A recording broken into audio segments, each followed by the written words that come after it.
Fala aí pessoal, sejam bem-vindos aí a mais um vídeo aqui do DioLinux. Várias pessoas pediram para que eu comentasse sobre a notícia da Microsoft se juntando à The Linux Foundation e vamos falar disso então um pouquinho.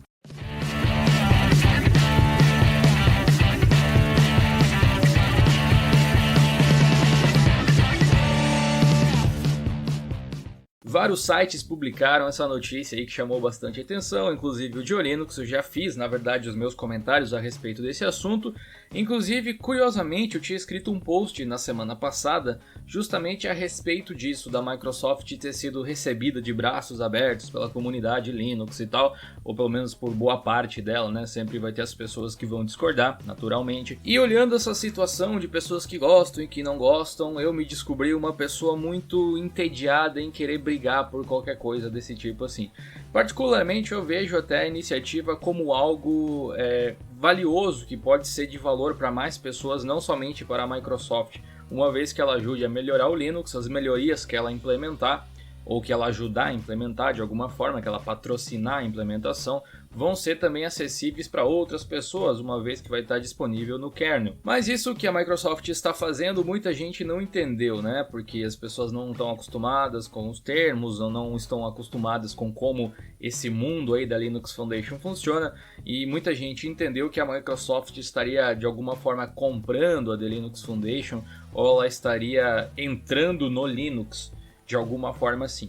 Então, para tentar explicar um pouquinho melhor, eu resolvi fazer esse vídeo. Bom, o que a Microsoft está fazendo, na verdade, com a Linux Foundation é estreitando uma relação que já existe há vários anos. A Microsoft já é parceira do Linux e já ajuda a desenvolver muita coisa no kernel há vários anos. Só que ela não era um membro Platinum, que é um direito que todas as empresas que quiserem participar têm. Existem várias outras empresas que são membros Platinum no mesmo nível da Microsoft, como Intel, HP, IBM, por exemplo. O nível de importância do membro é medido pela quantidade de dinheiro que eles doam anualmente para a Linux Foundation. E no caso, para você ser membro Platinum, você tem que doar $500 milhões por ano, pelo menos, né? Eu acho que tem a possibilidade de você doar mais se quiser. A Microsoft já fazia parte do R Consortium da Linux Foundation, então isso aqui foi simplesmente mais um passo aí e oficializando essa situação de que a Microsoft está efetivamente trabalhando com o Linux também, como todas as empresas que estão e fazem parte lá da Linux Foundation está exercendo o seu direito mediante um software que não tem exatamente um dono, né? Um software que tem código aberto e que ele é disponível para qualquer um que queira utilizar. Inclusive isso me passou pela cabeça, porque com essa coisa de doação, essa colaboração, a Microsoft provavelmente está fazendo mais pelo Linux do que muita gente que só reclama. Eu acho que o que chama mais atenção na situação é que a Microsoft antigamente, mas a gente pode chutar aí uns 15, quase 20 anos já atrás, ela era muito contra o Linux, né? Teve uma fase ali, especialmente a fase Steve Ballmer, onde o Linux foi chamado por ele de câncer e que não deveria existir, alguma coisa do tipo, porque estava atrapalhando os negócios deles. Porque o que eles pensaram, né?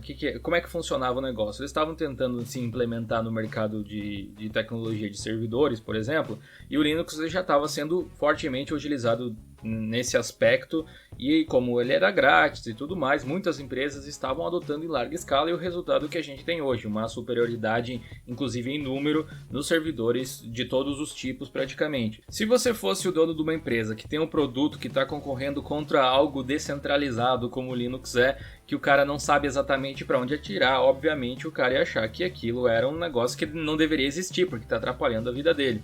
Mas a Microsoft parou de ser egoísta, digamos assim, e enxergar que somente o Windows ia servir para os propósitos que ela tinha, e passou a olhar para o Linux como uma alternativa viável para também trabalhar, assim como a Google, assim como a Samsung, assim como a Canonical, assim como a Red Hat, assim como a SUSE, enfim, existem N empresas que trabalham com Linux hoje em dia. Isso aconteceu mais recentemente a partir da gerência do Satya Nadella, que é um cara com uma mente muito mais aberta, que se importa muito mais com o resultado e com o cliente satisfeito do que simplesmente empurrar soluções próprias. Obviamente que, como toda empresa que se preza, ela sempre vai procurar colocar os seus produtos para o cliente final. Afinal de contas, quanto mais você conseguir, se você é dono de uma empresa ou se você, enfim, tem contato com alguém que tem uma empresa, você sabe que quanto mais você conseguir manter o seu cliente perto de você, melhor. Mais fácil de você conseguir manter a venda acontecendo, mais fácil de você conseguir atender ele também. A entrada da Microsoft e da Linux Foundation dessa forma como membro Platinum, para mim tem um objetivo muito claro: melhorar o Linux em pontos que possam beneficiar a Microsoft especialmente. Nada mais natural, né? Mas o interessante é o reflexo que isso acontece de duas formas. Uma, toda a melhoria que for implementada a partir das doações que a Microsoft fizer vai estar embutida no kernel e vai estar disponível para as outras empresas também. Assim como as melhorias que a Intel promove no kernel Linux, a Microsoft pode utilizar também. É uma forma comunitária de desenvolvimento, de ter uma base única. E aí cada empresa, assim como já é hoje em dia, vai criar os seus diferenciais para tentar vender o seu produto para o usuário final. E nesse caso, o usuário final, né, o público consumidor, normalmente são as pessoas e empresas que querem trabalhar com cloud computing. Não é o usuário de desktop. Para quem usa o Windows no PC, no desktop, para quem usa Linux no desktop, para quem usa Mac no desktop, não vai mudar bulhufas nenhuma, cara. Não vai fazer diferença nenhuma, porque as mudanças que serão eventualmente implementadas no Linux, elas não vão afetar o usuário final de desktop, tá? Mas como a notícia ela causa confusão, naturalmente tem pessoas que se confundem, não leem muito sobre o assunto, ou, na minha opinião, ainda tem uma visão preconceituosa quanto à Microsoft. Eu não sou um cara que defenda a Microsoft, mas eu sinceramente não consigo ver ela como essa vilã de toda a história assim. Como a Microsoft é uma das principais empresas do mundo, não só do ramo de tecnologia, é natural que tudo que ela faça gere uma repercussão muito grande. Então, um erro que seria perdoável, digamos assim, dentro de uma empresa pequena e de pouca relevância, dentro da Microsoft ganha uma proporção muito grande. É, digamos, os ossos do ofício, né? O fardo que se carrega por ser tão influente assim num determinado mercado. Eu peço para você que você leia o texto que eu escrevi a respeito desse assunto, de por que a comunidade Linux abraçou a Microsoft e por que ela não representa tanto esse perigo que as pessoas falam, pelo menos os mais antiquados. Eu vou ler agora alguns comentários que foram feitos lá no post que eu fiz em relação a esse assunto da Microsoft entrando para a Linux Foundation como membro Platinum, lá na fanpage do GeoLinux no Facebook, facebook.com/blog-geolinux. Então eu não vou ler o nome das pessoas aqui simplesmente para preservar a identidade, porque eventualmente eu vou tecer algumas críticas e eu acho que é mais importante a gente se focar na ideia que está ali do que na pessoa. Se você quiser ver por você mesmo, é só você acessar lá na fanpage, porque é tudo público, né, de qualquer forma. Então, vamos lá. Olha só, alguém escreveu assim, ó: daqui uns dias o Linux está dando tela azul, pegando vírus com qualquer coisa e reiniciando sem avisar sobre as atualizações automáticas, sem falar na licença que vão querer cobrar. Tá louco? E aí alguém complementou dizendo, já era. E tinha alguns likes até nesse comentário. Eu espero que você esteja sendo sarcástico nesse seu comentário, porque uma coisa não tem absolutamente nada a ver com a outra. O que a Microsoft, colocando dinheiro no desenvolvimento do Linux, faria de diferente? Só porque ela tem o Windows não significa que as características do Windows vão passar para o Linux. Muito pelo contrário, o que a gente está vendo é um caminho inverso, as características do Linux entrando dentro do Windows, né? E eu vou tentar levar a sério os seus comentários e responder. Da tela azul é uma característica intrínseca do sistema operacional. Se ele não foi programado para exibir essa tela quando dá um erro, ele não vai dar erro. Pegar vírus está relacionado à forma com que o sistema é construído. Se o Linux continua sendo construído de uma forma diferente, com que a Microsoft pode influenciar de alguma forma, não existe a mesma possibilidade dele pegar vírus dessa forma. Eu já falei várias vezes sobre o meu post sobre vírus no Linux. Tem o link aqui na descrição para quem quiser entender melhor por que a gente diz que o Linux não pega vírus, entre aspas. Atualizações automáticas ali que você falou e reiniciando toda hora também são características intrínsecas do sistema operacional. Mas o Linux, a partir da versão 4 do kernel, ele tem um sistema de live patching que você consegue aplicar alterações no kernel sem necessariamente reiniciar o computador. Só que essa é uma característica que as grandes empresas do Linux estão considerando como premium, especialmente utilizadas em servidores. Recentemente a Canonical disponibilizou para qualquer um que quisesse alguns tokens grátis para o Ubuntu. Quem usa o Ubuntu pode usar essa característica gratuitamente, basta ativar uma funcionalidade lá, por exemplo. E sobre a licença, o Linux ele não pode ser, não funciona dessa forma, não tem como ser. A Microsoft poderia criar uma distribuição Linux e aí vender licenças dela. Quem quiser comprar, que compre, né? Mas por ela distribuir software com GPL, muita coisa ali ia ter que ser de código aberto também para poder ser distribuído dessa forma.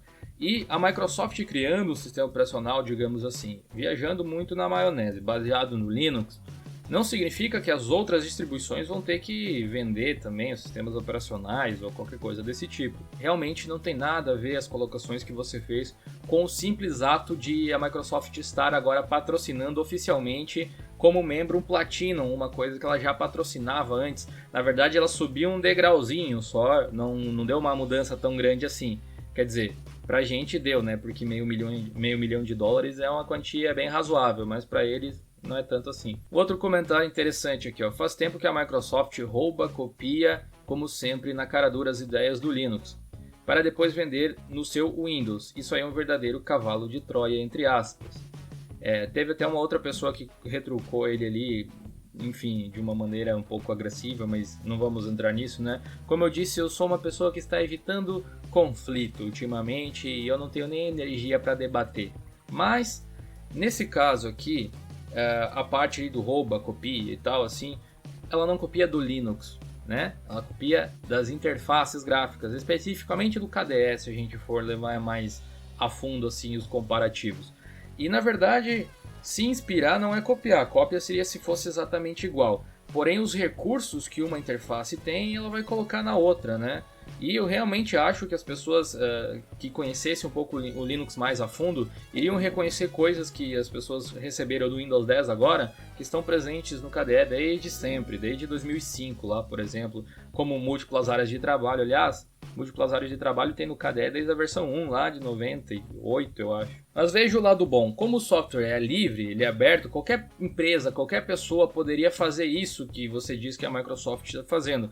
Pelo menos agora ela está colaborando financeiramente e de uma forma mais ativa, dando um retorno para a comunidade em troca do que a comunidade fornece. Afinal de contas, se o Linux é livre, não é para qualquer um utilizar. Lembrando que estamos falando de Linux nesse caso aqui, generalizando para distribuições, ambientes gráficos e tal, mas o Linux é somente o kernel. Só o kernel. Um outro comentário aqui dizia assim: amo ambas as plataformas, para mim isso só beneficia a comunidade, tanto o Linux quanto o Microsoft. Não sejam fanboys, abram seus corações. Cara, eu concordo com você, até vou ler o nome do cara aqui, Ricardo Costa, muito bem colocado, também acho que estou cagando e andando para a situação. Deixa eu ver se tem alguma outra interessante aqui. Um cara comentou assim: ótimo, quem sabe assim o DirectX fique nativo do Linux ou o Vulkan saia mais rápido. Na verdade, cara, infelizmente não tem uma relação direta com isso. Pode ser que influencie de alguma forma, não sei. Uma coisa que eu vi que é interessante da Microsoft ter entrado é que muitas pessoas, alunos meus inclusive, chegaram e disseram: professor, você viu que agora a Microsoft está usando Linux também, né? Sinal de que a Microsoft é uma empresa muito conhecida, né? Então, quando ela se volta para qualquer tipo de empresa ou produto, empreendimento, alguma coisa assim, os olhos da comunidade que não é especializada costumam se voltar para isso, e muita gente acabou conhecendo o Linux por causa dessa notícia aí, o que é uma coisa interessante. Mas o DirectX não tem relação nenhuma, inclusive o DirectX ele é um dos trunfos da Microsoft no mercado de games. Eu fiz um vídeo falando sobre o tal do monopólio que algumas empresas acusam a Microsoft de ter, inclusive a própria Valve, né? Tem aí o link na descrição, tem aí no canal para você dar uma olhada. Mas o Vulkan, por exemplo, ele não depende somente da Microsoft. Tem muitas empresas aí rolando e dinheiro investido no kernel não influencia na API gráfica. São projetos separados, então é bom a gente aprender a separar as coisas. Linux ele não é uma coisa só, às vezes é complicado de a gente entender isso. Que quando a gente diz que a Microsoft não faz algo, a gente está dizendo que a Microsoft não faz algo no Windows, no DirectX, no Microsoft Office, no navegador lá no Microsoft Edge, você chuta o balde lá pro Xbox, enfim, é uma empresa que detém vários serviços. No Linux, cada um desses serviços é descentralizado e com múltiplas versões. Então, o kernel é uma comunidade específica que faz, a interface gráfica é outra comunidade, a aplicação de impressoras é de outra comunidade, o Switch Office é de outra comunidade, e essas coisas se juntam para compor um sistema operacional. É bem diferente. Então, a API gráfica não é de responsabilidade da Linux Foundation, ainda que ela endosse essa ideia e muitas vezes até ajude, provavelmente, com o desenvolvimento dela. Não tenho certeza, mas é possível. Teve uma outra pessoa que comentou aqui que diz que não comemora a integração da Microsoft aí, porque logo eles vão conseguir juntar pessoas boas da comunidade de Linux e aí vão criar um sistema e vão começar a vender e tal, como tudo que eles fazem. E, bom, isso não vai acontecer, eu acredito, mas ainda que fosse verdade, qual é o problema disso? Tá lá no manifesto GNU, inclusive, que não é problema nenhum vender o sistema operacional, é perfeitamente cabível. O que você não pode fazer é fechar o código. E uma vez que isso aconteça, outra pessoa pode pegar esse sistema que a Microsoft fez, eventualmente, né, não que ela vá fazer, e liberar gratuitamente também. Então, por isso que normalmente as distribuições não cobram pelo sistema em si, porque uma vez que o software é livre, não faz sentido você vender se outra pessoa pode dar de graça depois, entendeu? Por isso que normalmente não se vende o serviço e não o sistema. Teve um rapaz que comentou que a Microsoft podia refazer o sistema, agora baseado em Linux. Acho difícil, mas né, seria interessante de ver algo do tipo. Outra pessoa comentou assim, coisa boa, agora a Microsoft pode financiar mais projetos do Linux. Pois é, ela já financia vários projetos de código aberto, patrocina eventos e tudo mais, né? Inclusive eventos de Docker, por exemplo. Mas é isso aí, quem sabe, né? Algumas coisas saem mais rápido por causa desse dinheiro aí, né? O Rogério Pereira, vou até ler o nome do cara, que ele disse assim: muito amor e paz nesse post, muito legal, Gil. No mundo onde ódio é cultural, esse tipo de reflexão é primordial. Abraço pra você aí, Rogério, valeu. E aí teve um cara que colocou aqui o Adote, Extenda, Extingua, que é aquele Embrace, Extend, Extinguish, que é aquele lema, né, que o governo norte-americano deu para a Microsoft em relação a algumas atividades que ela tinha com outras empresas. E isso é meio que uma frase feita. Se você põe isso na sua cabeça, você começa a aplicar essa coisa toda vez, né? Mas como é que isso iria acontecer? Como é que a Microsoft iria aplicar o lema do Adote, Extenda, Extingua no Linux? Sendo que ele não é fechado. Eu não sei. Eu juro que como é uma frase impactante, eu tentei pensar em algo que eles poderiam fazer, assim, que impedisse depois que outras pessoas utilizassem Linux de uma forma satisfatória, mas eu não consegui pensar em alguma delas. Talvez o meu raciocínio não alcance ainda o seu aí, mas se você tiver um caminho para isso... Teve uma pessoa que comentou assim, não sei argumentar sobre isso.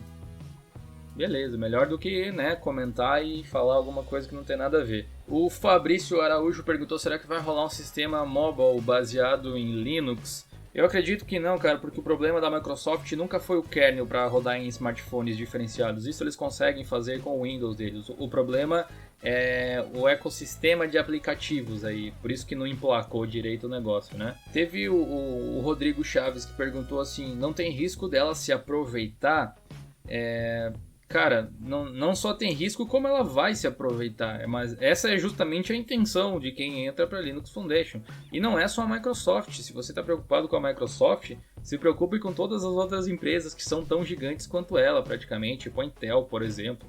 Enfim, né? O que acontece com a Microsoft é que, especialmente o usuário Linux, ele tem muito... receio, preconceito, sei lá, ou às vezes quer distância total da Microsoft e pra ser sincero eu nunca entendi o porquê disso, mas enfim, se você tem seus motivos, preocupe-se se quiser, né, mas saiba, como diz o gaúcho, que preocupação só serve para infarto. Muito bem, essas são as minhas considerações a respeito desse assunto um pouco denso. Eu acho que saiu um vídeo bem leve assim, eu nem me revoltei nem nada, né? Li os comentários de uma boa aí. E eu espero que vocês possam fazer isso também, afinal de contas, a gente tá todo mundo no mesmo barco aqui e no fim das contas isso aí não vai influenciar muito a nossa vida como usuário final de desktop. Você pode deixar sua opinião aí embaixo, né? Sempre bom contar o que você está pensando. Seja educado aí com os outros. Se quiser debater, debata, mas sempre de uma forma bem coesa e procure colocar fontes também, às vezes ajuda, né, no debate. Assim a gente chega a alguma conclusão legal a respeito do assunto. Mas realmente vai ser difícil alguém me convencer de que simplesmente o fato da Microsoft ter subido um degrauzinho no nível de colaboração com a Linux Foundation, que já existia, vai ser algo ruim, né? É simplesmente porque é o nível mais alto de colaboração que a Linux Foundation tem hoje em dia. Mas é isso aí, pessoal. Links aqui na descrição das coisas que eu falei. Espero que vocês tenham gostado. Se inscreva aí no canal para receber os próximos vídeos. A gente tem um vídeo bem legal agora domingo a respeito de edição de vídeo e de imagem e tal, com vários profissionais da área que usam e trabalham com Linux a respeito desse assunto. Então se inscreva para não perder. Nós temos no momento 4 vídeos por semana. De repente dá uma aumentada aí num futuro muito próximo. Até a próxima. Grande abraço, valeu e falou!